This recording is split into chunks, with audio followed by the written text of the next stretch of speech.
Beresin yang mana dulu, Mbak? Utang dulu. Utang dulu. Gak usah investasi kalau utang konsumtifnya masih banyak. Jadi semua obrolan kita tadi tuh nggak valid ya. Begitu ketemu orang yang masih ada pinjol, utang kartu kredit, utang pay later. Semua investasi yang kita bahas tadi nggak berlaku untuk orang-orang yang utang konsumtifnya masih tinggi banget. Oke.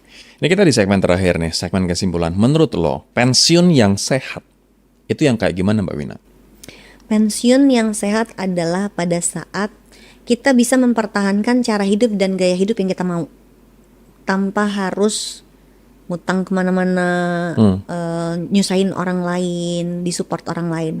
Jadi akhirnya ujungnya sebenarnya ini kayak financial independence dengan punya dananya cukup, dan itu bisa dapatnya dari alih profesi, artinya tetap bekerja pada usia udah pensiun, atau punya aset yang bisa menghasilkan buat kita. Ya, ya. Jadi kalau dirasa sulit untuk punya aset yang menghasilkan, paling tidak pelihara skill kamu sekarang. Tadi kan orang berpikir apa hubungannya nih stand up comedy sama financial training ya? Sebenarnya skillnya sama, skillnya storytelling. And that's all that I have to hold on to. Dari umur 20-an, 30-an, 40-an, tapi profesinya berubah. Nah gue gak tahu nih nanti di umur 50-60 si profesinya akan seperti apa dengan skill yang sama, storytelling.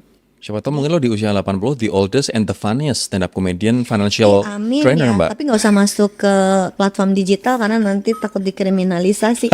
No. Kemarin ada film yang lagi viral, Nawila ya. Oh, bagus Bu banget. Reda Gaudiamo itu Bagus kan banget. sudah menulis buku ini udah lama. Dan menurut gue yang paling menyenangkan adalah lihat seorang perempuan yang usianya bukan 20-30, udah usia lebih tua jauh dari gue, a very senior, she was a journalist at one point, dan sampai hari ini karyanya tuh berdiri tegak terus. Kayak gini loh yang gue maksud, suatu hari pensiun itu pada saat ada sesuatu yang kita bisa terus kontribusikan. Ya, Karena maunya pensiun itu sehat makmur. ya. Buat apa sehat kalau nggak punya duit? Buat apa banyak duit kalau sakit-sakitan? Oke, terakhir. Kalau misalnya teman-teman saat ini di usia akhir 20-an atau 30-an atau early 40s dan mereka belum mulai juga untuk memikirkan dan mempersiapkan dana pensiun, the worst case scenario 20-30 tahun lagi apa yang terjadi pada mereka? Lu miskin. Pasti itu. Lu mau miskin ketika udah tua apa enggak? Dan gak ada yang lebih sedih daripada lihat orang usianya udah 50-60 nggak punya sesuatu yang bisa support hidupnya. Itu sedih liatnya, karena nolonginnya udah susah, gimana? Umur 20-30 lu mau cari skill baru apa gitu segala macam, mencobain itu.